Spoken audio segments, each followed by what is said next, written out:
Welcome to Beyond the Ocean. Here's a clip from today's guests. They are now looking at a new project in the center of Sao Paulo, which is going to be a private club. They've just announced that it's called sort of Beyond the Club. And the idea there is that it's a private sports club where you can surf, you can play tennis, you can do football, you can stay in accommodation, you can work. So it's the idea of bringing that right into the center of a city, and it's a private membership model. And we're looking to do possibly even 62 modules, so 10 more modules than currently are in their existing project in Brazil.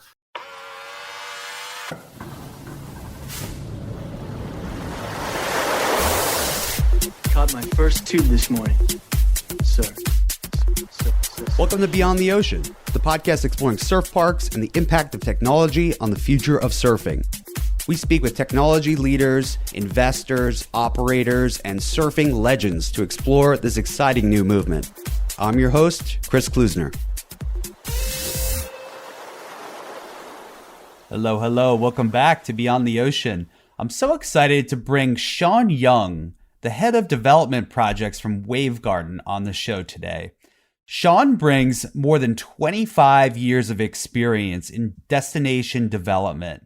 And his work with Wavegarden over the last 5 years has literally created and made waves all over the planet. Wavegarden's technology powers some of the leading surf parks out there, including Urban Surf in Melbourne, Alaya Bay in Switzerland, and Wave Park in Korea, which is the largest facility they offer today. Wavegarden also has more than 60 projects in their pipeline, including a number in North America, planned in the Coachella Valley with Desert Surf, Houston, and Myrtle Beach.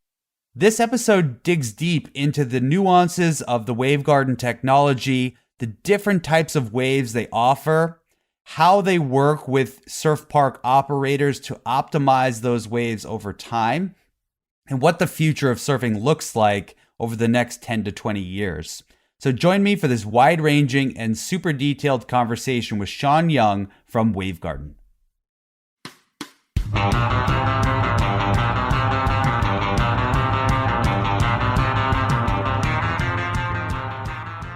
Hi, Seán. How are you? Great, Chris. How are you? Excellent. Welcome to Beyond the Ocean. This is really the podcast to explore the future of surfing outside the ocean. And we're so excited today to bring you in to talk about Wavegarden, the most exciting wave technology on the market today. And so I'd love if you could spend a couple minutes and introduce yourself and the company. Great, thanks. Well, pleasure to be here. Thanks for the opportunity. So yes, I'm Seán Young. I'm head of development projects at Wavegarden. Basically, that means I'm responsible for all of our projects in the early phase of development, from sort of first introduction right through up until the point of they're ready to start construction. So I support our partners through that development journey of planning and permitting and design and feasibility and business plan and fundraising, etc., which can be a challenging process. But now that we've done more and more of them, it's becoming easier and becoming a bit quicker. If there's anyone who listens to this show who hasn't yet seen a Wavegarden facility, how would you describe Wavegarden's technology to someone new to the industry? Sure. Well, so Wavegarden uses an electromechanical system to generate man-made waves. We prefer that term rather than artificial because there's nothing artificial about the surfing experience itself.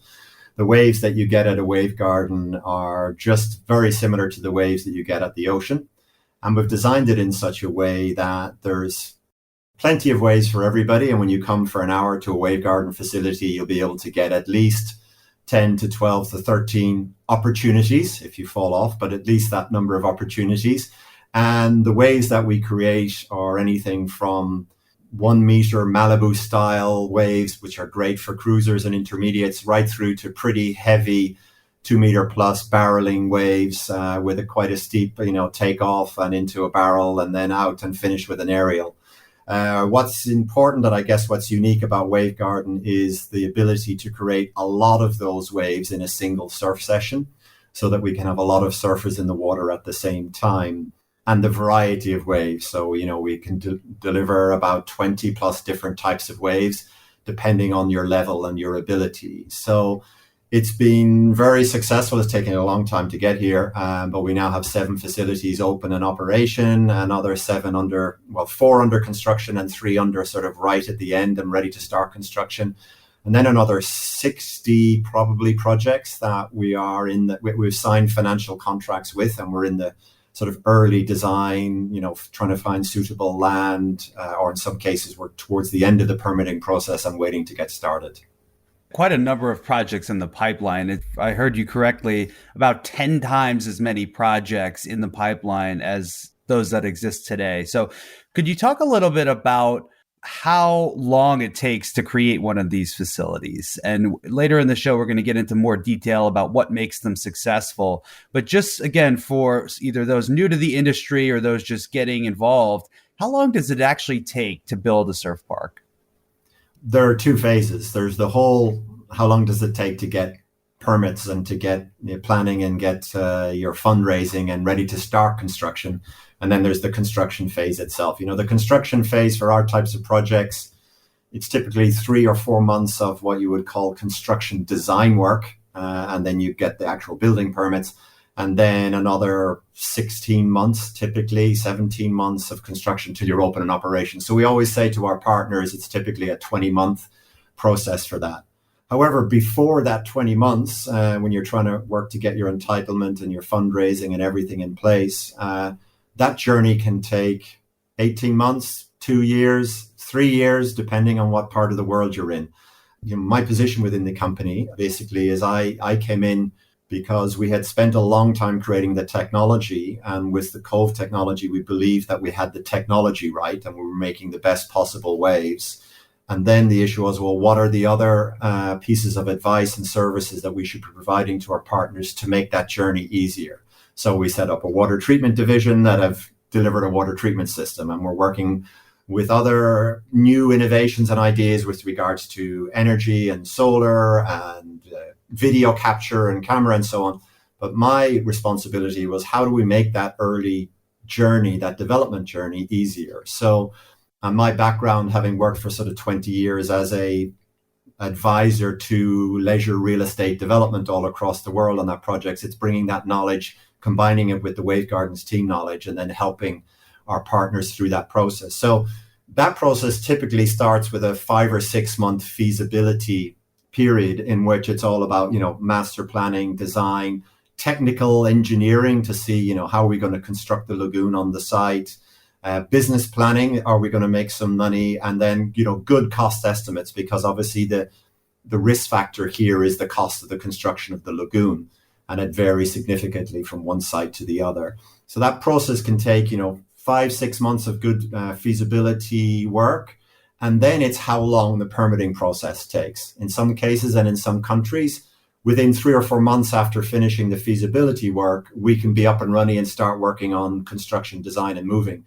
In other countries, there's a year of rezoning followed by 6 months or a year of entitlement. So that does vary significantly. Given you're in the US, my experience is that to get entitlement actually isn't a huge challenge in the US. And that's typically a 12-month, 5 or 6 months of feasibility, then another 4 or 5 months of entitlement work, obviously depending on exactly where it is. But then obviously you need to then move towards building permits, and that's what you do when you move towards detailed construction design.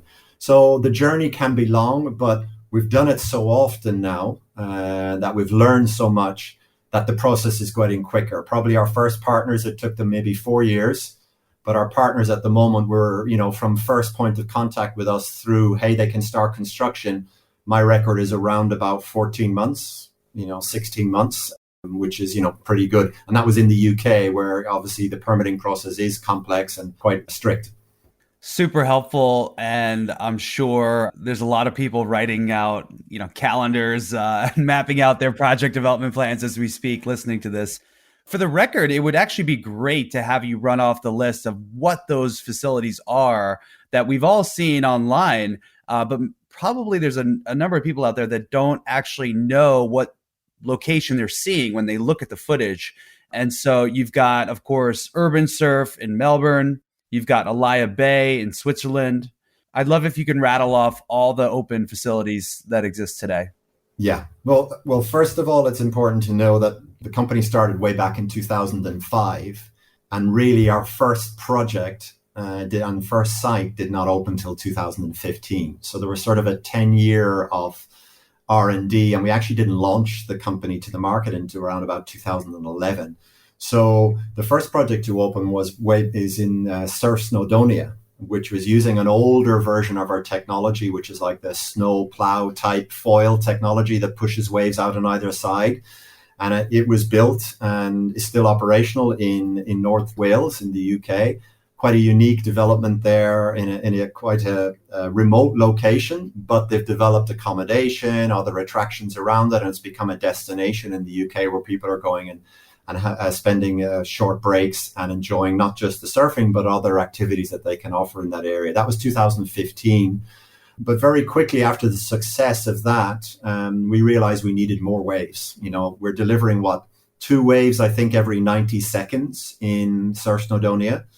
And with the Cove technology, which is quite different, a modular type technology, we went from the ability to do 2 waves every 90 seconds to 2 waves every 8 seconds. And that obviously is a game changer in terms of wave frequency and capacity and numbers of people you can get in the lagoon, but also in terms of wave variety.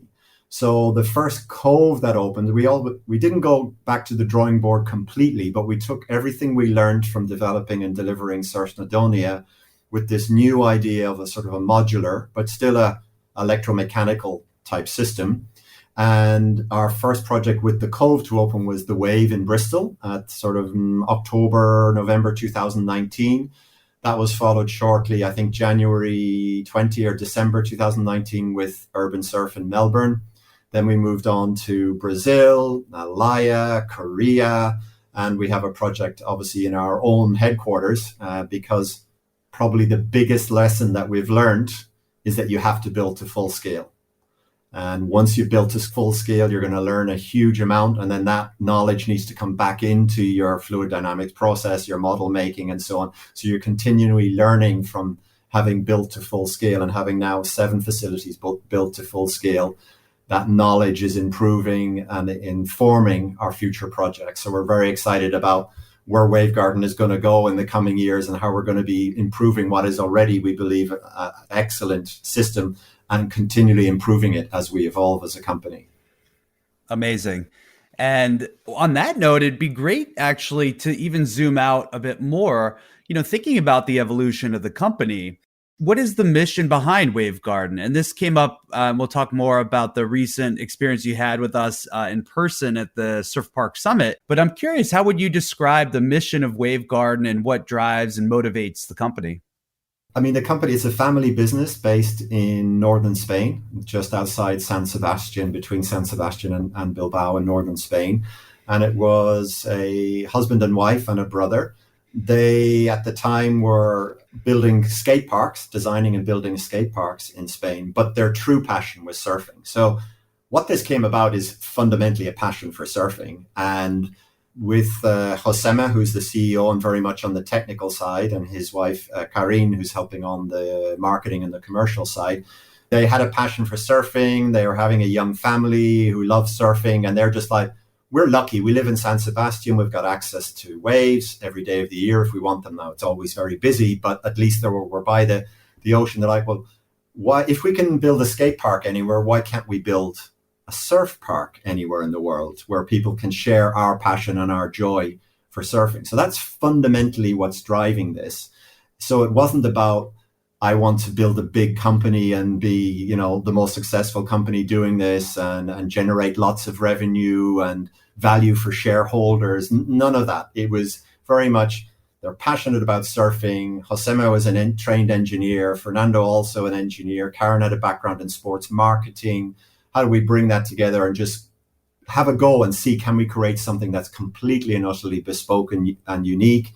Not something that's already available and off the shelf, but something that's completely new and what we hope to be the best way of making man-made waves. So that started then. And that passion continues through. The company is now over 90 staff, 90 staff. And probably 40 to 50% of that company are still doing R&D. We're continually innovating and trying to create new ideas. And as I think you saw last week we presented you a new wave that even 6 years after launching the Cove, our technology, we came up with a new wave that we had always thought we may not be able to do, but we're playing around with it. And it's a new aerial wave that is now giving, not that I can do aerials or whatever, but they're giving to those people that can do aerials the most incredible ramps and amazing aerials. And it all can be done with our machine without changing anything except the software. We programmed it, and we're now then can press a button and introduce that software to all of our facilities around the world. So Alaya is getting that wave, Melbourne's getting that wave, Korea is getting the wave, Brazil is getting the wave, etc. Simply through a push of a button, we send the software out, and the machine is programming and delivering that wave that you saw in the videos last week. It's been a long journey of organic growth, and the aspiration is to still continue to deliver the most authentic, out of the ocean, beyond the ocean surfing experiences as we possibly can in locations anywhere around the world. Love that. And love the origin story and the passion, and that it started from a place of making waves, and that we share that same mission within our organization. And it's exciting to see. In terms of US projects to come, I did want to bring that up and have you share a bit more about some of the projects within. Most of the listeners for this show, I would say, are North American based. So for those folks, when can they look forward to seeing a Wavegarden in North America? So we're actually really excited. We believe that the US is a huge opportunity, a huge market opportunity for us. And we have signed up a large number of projects. We were delayed by COVID. I think like everybody else, we probably lost about 18 months. So, we had some openings last year, no opening this year. We're going to have a project in Brazil opening in summer of next year. But from 2024 onwards, boy. So we're going to see 4 projects in the US in 2024. We're going to see finally Desert Surf in Coachella, which is going to be very exciting with our good partners, Beach Street. We're going to see Virginia Beach. Virginia Beach is an interesting one because it's a city-funded, part city-funded, public-private partnership development where the city wants this project to happen within the downtown in Virginia Beach. And it's going to be our small compact cove like the one in Switzerland, but completely surrounded by mixed-use real estate. And so it'll be the central feature of this new mixed-use development with lots of entertainment and leisure and food and beverage and residential and commercial wrapped around it. So that will be great. And then Myrtle Beach, our project with Phil and American Surfparks, that's opening directly opposite the road from one of the US's best performing Topgolf facilities. And we're going to be right next to Broadway at the beach, which gets a footfall of 14 million visitors a year. So that's going to be very successful. And then finally, Houston, which was announced themselves. So our same partners behind Coachella, Beach Street, are now delivering a project in Houston. You just saw the first renders and ideas of that last week. And they have an aspiration to open in 2024 as well. And then in addition to those 4 in the US, we have 3 more opening in other parts of the world in 2024. And then I think we will see 5 to 7 or 8 projects opening every year, 2025, 26, 27, or that's certainly what our sort of conveyor belt of projects is looking like at the moment, assuming everything continues to go well and hopefully the world economy stays okay and things can progress. Well, even if the economy gets more difficult, I think there's some difficult to describe effects of surfing that motivate people. Even if the stock market goes down, they still need to, sort of get their fix. It's a very important feeling that surfers know, and when people try it, they understand it as well. So very exciting. I'm hoping for some facilities up in New England area at some point in the coming years. So we'll have to. That's possible. Yes. Yeah. We'll have to talk about that. We're having some conversations. Certainly. Yeah. That's exciting. Well, amazing. And so thanks for the update on all the projects and generally how the technology works and how it's unique from other wave technologies on the market. I'd love to segue and talk a little bit about what you're seeing from these facilities as they're open. And maybe a good way to talk about that is some of what we heard from you at the Surfpark Summit, which was just last week. It seems like it's been quite a long time in the making, but it was amazing to have you and Fernando join in person in San Diego and share some of these wins with some amazing video content. as well as a big win at the Surf Park Awards. And so it'd be great if you could share a little bit more about both the new wave, and then I also want to ask about what you submitted and your award from the Surf Park Awards. So let's talk about the new wave. What makes it so unique? I'd love to get into a little more detail on some of the engineering challenges that went into developing it. So to make a good wave, you need to be pushing power into the water, and you need to have a bathymetry, or the floor of the lagoon, a shape that allows you to make different types of waves, but with a fixed bathymetry, because it doesn't change. Or if it does change, there's a lot of work to do to change the bathymetry. With the Cove technology, it is electromechanical, as I said, but it's modular. So there are a series of individual modules, and each of those modules has the ability to shape a wave in a slightly different way. And in most cases, in our compact Cove, like in Alaya, you'll see a 46 module wave machine, and that's delivering waves of, 13, 14 seconds long. Whereas you go to Korea and it's a 56 module machine and we're getting up to 18 seconds long. The more modules you have, the more sections you can introduce into the wave. And so what we're designing now is easy takeoff. Maybe then in the middle section, you can put a barrel into that section. Then at the end section, you could put in a ramp. Or you can put in an extremely fast run-up section, takeoff, and then a very large ramp to get that airwave. So I was hearing about the feedback of programming this new airwave.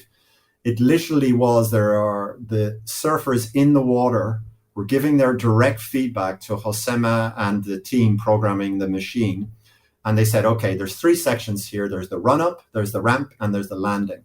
Let's get the run-up right. And so they said, okay, we need some more speed here. Can you angle the wave slightly differently? Can I make the takeoff like this? So the runoff was then done. Then it was like, okay, now on the ramp, can you make it slightly higher? Can you angle it towards me slightly? Can you put a tiny bit of more white water at the top of it?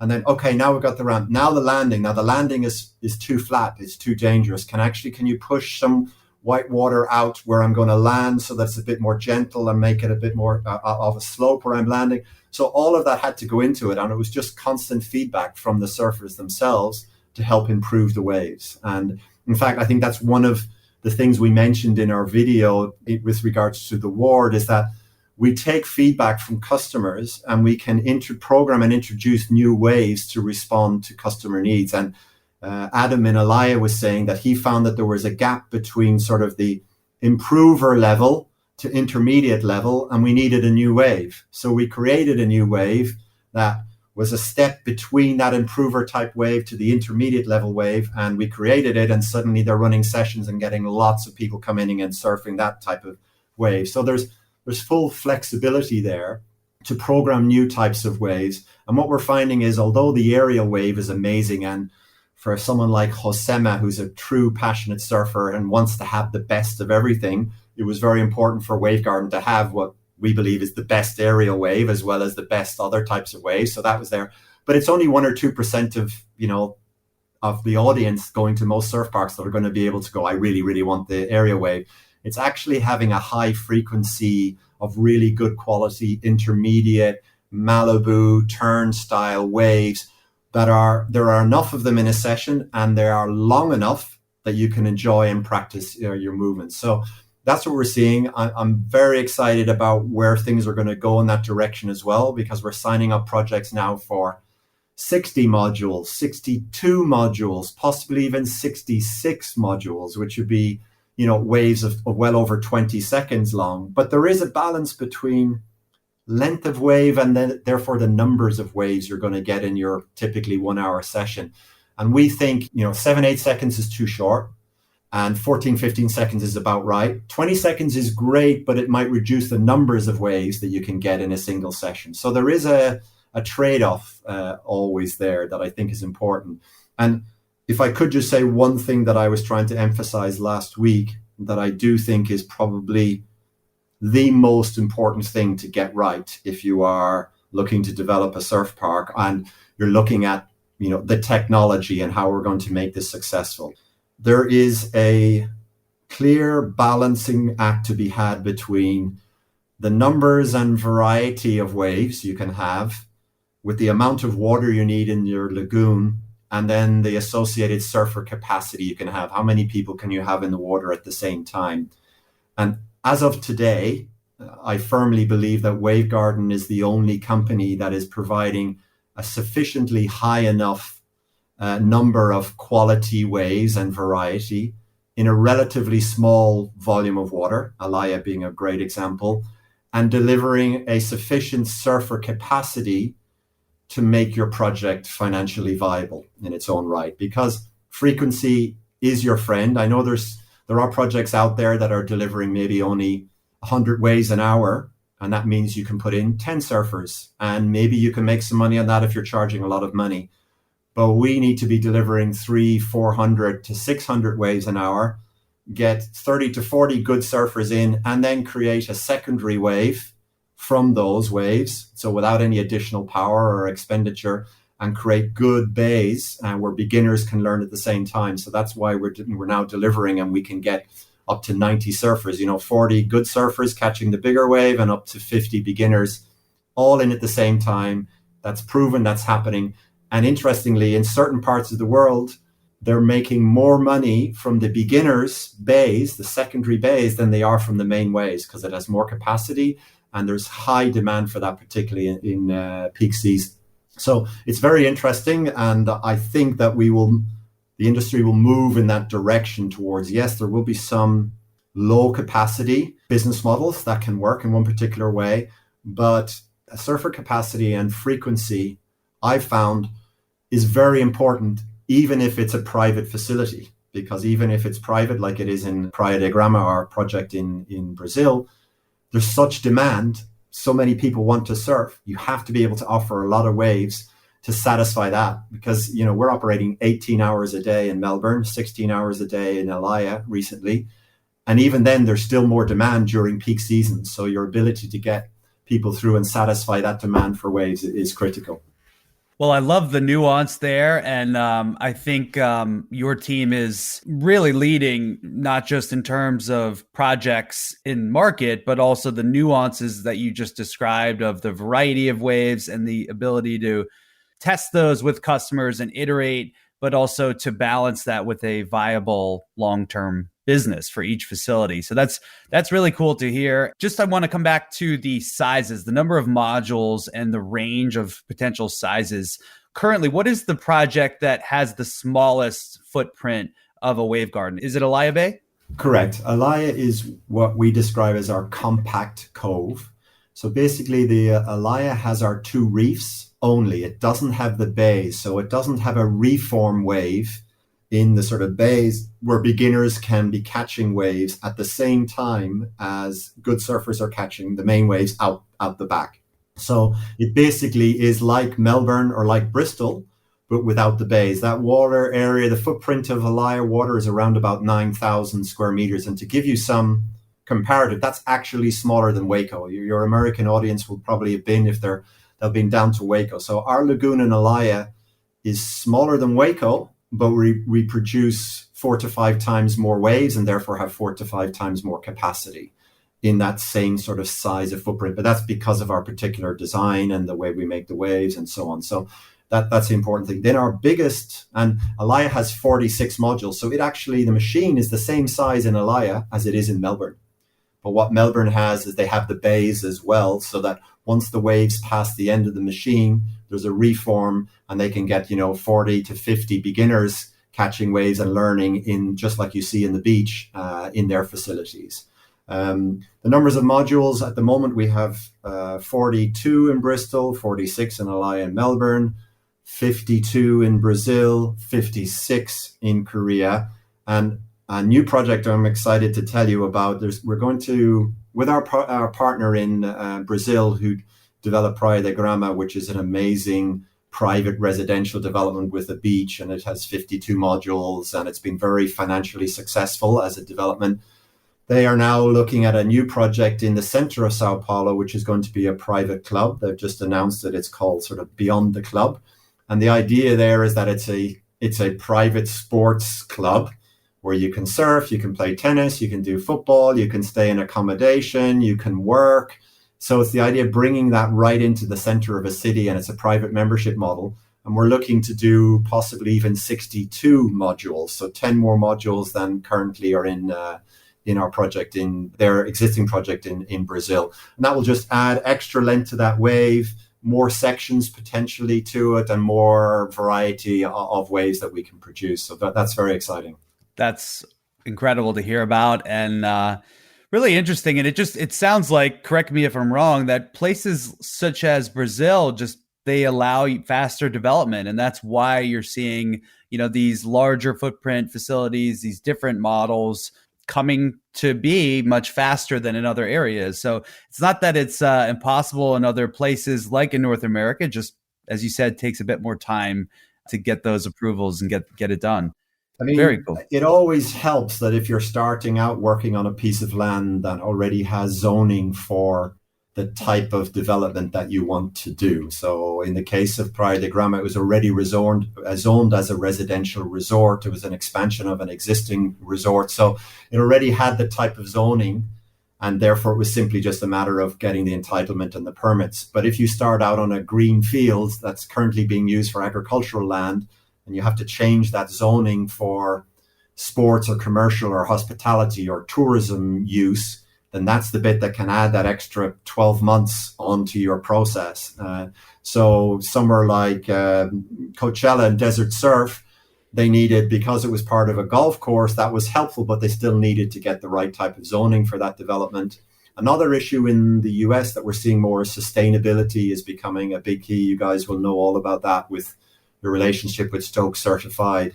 The issue of sustainability and the unfortunate perception, and it's only perception, that surf parks are not particularly sustainable developments. And in fact, it always makes me laugh when I look at California and I see hundreds of golf courses, and then people are complaining about a surf park which uses like minuscule amount of the energy and water that a golf course need, and land that a golf course needs. And yet there is this perception that somehow we use lots of water. And in the case of Wavegarden, as you know, we work extremely hard to deliver what we believe to be is the most sustainable in terms of energy consumption. And in fact, that's everyone else recognizes that's a fact. It is the most sustainable and uses the most energy because it's an electric system to make it than any other type. But also we work very hard on water, and our water treatment system, we lose almost no water through backwash. It's just through evaporation.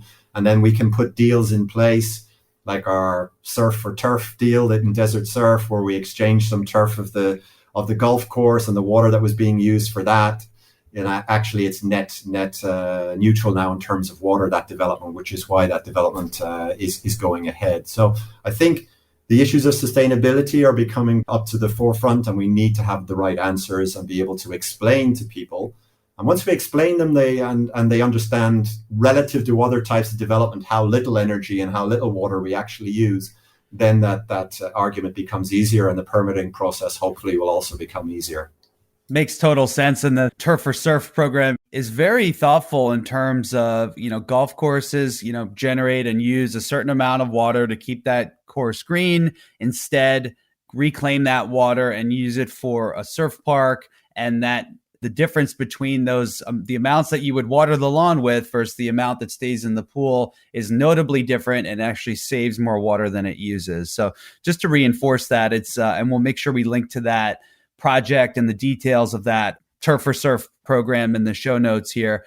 But yeah, it's important. Obviously there are certain parts of the world that are struggling with water and access to water. And so that's why not every facility and not every piece of land can have a surf park on it. And that's why it takes so long to find the right property, the right team, the right local community that supports it. And that doesn't come together in every case. That's a big part of what we focus on at the Surf Park Summit, is to bring together the lessons learned and help make more of these projects successful in a way that is sustainable and provides access to more people. Absolutely. Yeah. On that note, it'd be great to hear more about the award, which was, again, it's Surf Park Awards, which was an award that we do at the Surf Park Summit. You guys won for the Progression Award, which is really, I think the emphasis in the video was featuring some athletes like Zeke Lau and others, and actually showing visually, which with some pretty cool footage, I will say, how the customer feedback loop goes. So if you can just give a quick synopsis of that video, that would be super helpful, and we'll also link to that in the show notes. Yeah, well, I hope that hopefully the video should be online by the time this comes out and people will be able to see that. I love the name of the award. It was you came up with the name Outstanding Excellence. Anything that says Outstanding Excellence, I think we're glad to have. So it was Outstanding Excellence in Progress, Innovation, and Cutting Edge Technology. So yeah, we submitted a video with a focus on, at the moment, we're the only company that has delivered something that can meet the needs of the top high-end professional surfers and the complete beginner, and the possibility that you have a complete beginner in the water at the same time as Gabriel Medina is out doing 360 airs in the background. So that's really quite special and unique. And I mentioned in the summit how there are a number of technologies that can make a good wave, but making that secondary wave is actually more difficult and more complex than making the main wave. And making a secondary wave that peels in the right way, that is gentle enough for a beginner surfer, is long enough to give them time to get to their feet, because it could take them 6-7 seconds to get to their feet. Then they need to have a 10-second ride after that before they have to get off. So having a little short one is no good, because the time they get to their feet, they're ready to hit the edge. So all of those things we put a lot of effort in. And in the video, I hope we show interviews with young Korean kids, a young Korean girl that never surfed before, that was explaining how she was a little bit frightened, but then she was fine, she got used to it. And at the same time, videos with top professional surfers doing barrels and airs and so on. So we like to be able to try and be something for all and deliver something where a family can come. I mean, for example, Felipe is a big fan of ours. He comes to our headquarters whenever he's in France, and he'll bring the family and friends because he gets to surf, but then his wife and his young kids, they can get to surf as well, and they can all do it together, or sort of as a family unit, which in the ocean is more difficult to do. So yeah, I hope you see the video. We focused on the different types of waves that we can produce, turn wave, bay waves, improver waves, Waikiki, Malibu, turn waves, barrel waves, and air waves.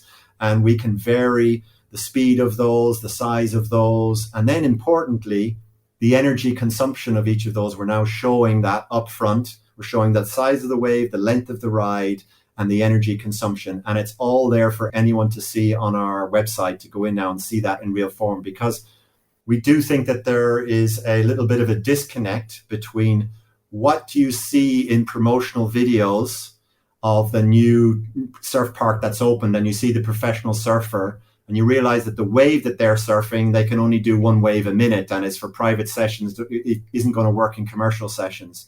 So we wanted to show us live commercial sessions, what you're actually going to get when you come to that facility at all different levels, depending on the numbers of modules you have and so on. Because as I said, there are lots of companies that can make good waves, but can they make enough waves to make it commercially viable, get enough people in the water? And if they do what they call a split peak, what was looking to be really cool as an 18 or 20 second wave, when they do a split peak because they need more capacity, it's a 7 or 8 second wave. And how many of those are you going to have in your hour session? So we want to try and lead the way in being completely open about the experience that you're going to have. And when we say how many waves, how much energy it costs, and what they're really going to be like when you go and surf a Wavegarden facility. As an East Coast surfer who could probably count on one hand how many 20-second rides I've had in the last year, it's pretty exciting to think about these things on demand. And just from a first principles perspective, zooming back out and maybe transitioning us to looking towards the future, it's pretty darn exciting to think about where surfing has come from, which is you have to wait for Mother Nature to provide the right conditions where you're able to drive to the beach and fight for your waves. Yeah. Be in the lineup. I mean, it's a lifestyle. It's no wonder why surfing is typically reserved for mostly white men who live by the coast, who, there's a bunch of stereotypes, and it's driven by how hard it is to get waves. And what you guys have created is amazing. I mean, it really just serves up these incredible experiences on a in a crystal blue lagoon, with food and beverage around, lifeguards on staff. I mean, it's really the dream. So, looking towards the future, imagine 10, maybe 20 years from now. What does the future of surfing look like in a world where wave gardens are there are many more wave garden facilities around the world? What does it look like in 20 years? We don't see ourselves as competing with the ocean. We're just another option. We're another surf break. And we're a surf break that people can choose to go rather than going to the ocean if they happen to live close to the ocean, of course. And then for those that are nowhere near the ocean, obviously it's an option rather than having to travel hundreds or thousands of miles to get their sort of surf fix. So I think what we're going to see is something like how the ski industry has evolved and developed, and how it started out with just a couple of ski resorts where people went, and to becoming a mass sort of sport, well recognized around the world, where people of different levels and abilities can go, and you can choose to do the green run, the blue one, or the double black diamond, or whatever the terminology is in the US for the ski, or you can go off piste. All of those options I think will be there in these new surf parks. We're going to see experimentation with different types of boards. We will see, I think, surf parks become more open. They'll do sessions for SUPs, for foils, for other types, and maybe we'll even see some, kite surfers going into a wave lagoon in the future, depending on how big they are. I think it's very exciting. I think it's just going to democratize access to surfing, because it's not the easiest sport to learn.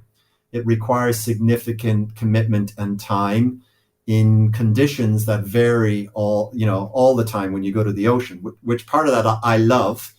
But when you're learning, it can be frustrating, because you turn up, you go, and the wind is wrong, or the tide's too big, or the waves are too big, or the waves are too small. At least you know that if you go to Wavegarden, you're going to progress very quickly. But I would hope that people will see Wavegarden as a tool and as a step on the journey to becoming true lifelong surfers who appreciate the ocean, who love the ocean, who want to respect the ocean, and believe that for their own personal well-being, it's good to spend time in the water, whether that's in Wavegarden or in the ocean, because blue health, I think, is a big and growing new area and something we need to recognize more. So I'm excited about where it'll be. I think there's room for other technologies and other approaches. There are certain technologies that I don't think will survive, and some that will come in and then they'll just fade away, like in all sectors.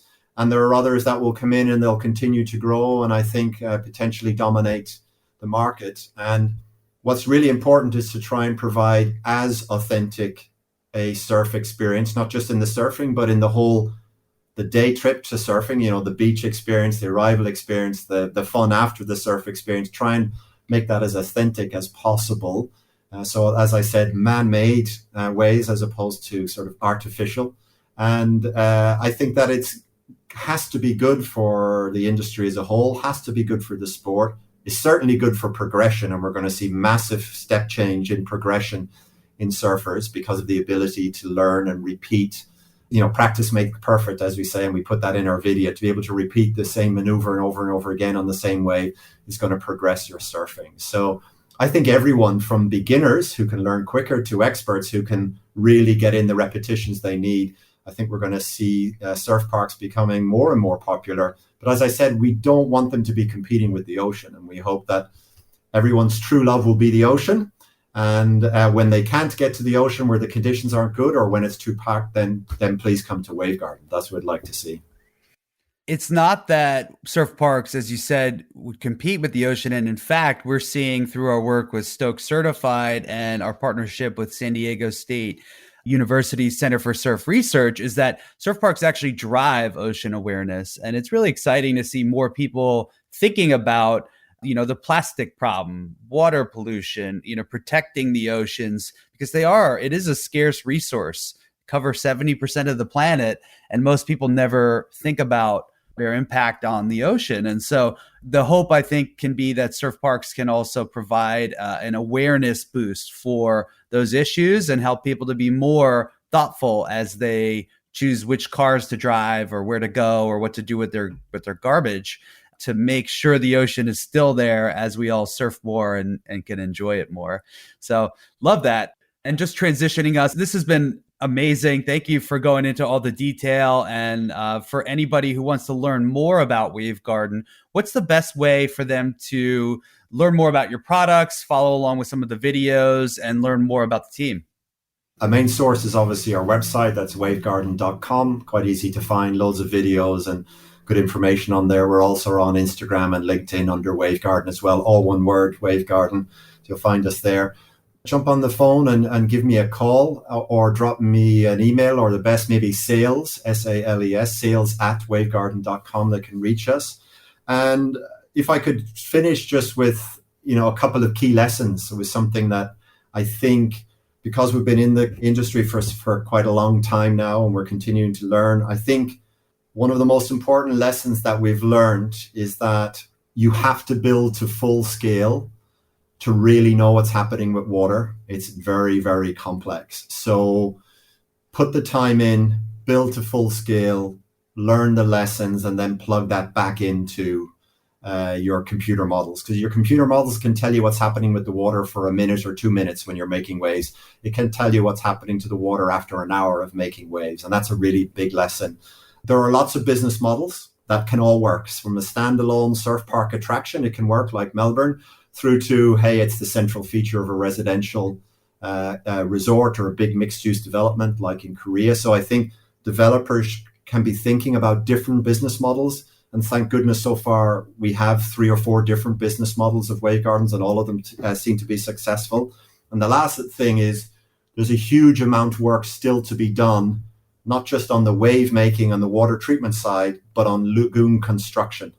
And you saw at the event last week, a number of companies starting to talk about lagoon construction, because the whole idea of just, building a wall and then, putting a liner down on some compact ground and it'll all be fine. Absolutely not. So we have learned now, having built 7 + 8 in our own facility, we've learned an awful lot of that, and we're investing huge amounts of time on that side, because that is actually the biggest cost differential is what is your construction solution. The Wavegarden equipment, the water treatment systems and so on isn't going to be particularly more expensive or less than others. But when it comes to lagoon construction, having the right solution and the most efficient and cost-effective solution, and perhaps not an all concrete one, we believe we're on the, we've cracked that very recently, just in the last couple of years, and we now have full-size versions of our construction solution using a geomembrane system with a drain underneath and a foundation, and we're using about 80% less concrete. So we're really excited about that side of the business now as well. We're going to be getting into the lagoon construction side and supporting that, in addition to delivering the wave machine and the water treatment system. Very important to hear that. And yeah, it's not just how many waves you make, it's how it's built, and the longevity of the facility, sure, and the cost footprint to get it in. I mean, it makes total sense. And yeah, I'm sure it's probably not the most exciting thing everyone thinks about when they want to build one of these things, but it's literally the foundation. So thanks for that. And so everyone can definitely check out more on Wavegarden and your website, on your social media pages. We'll link to everything we talked about in the show notes here. And we're excited for what's to come next.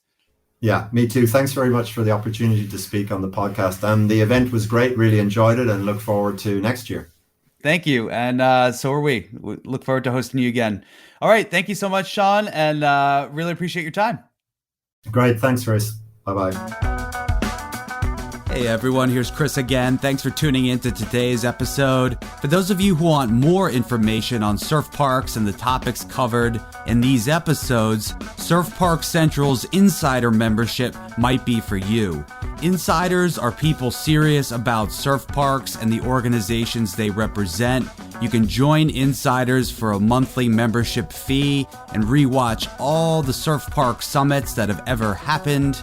You can get transcripts, access to research reports and white papers, even see webinars with special guests like those who visit us on this podcast. So check out surfparkcentral.com/insiders to learn more about this exclusive professional community for surf parks. Check it out, surfparkcentral.com.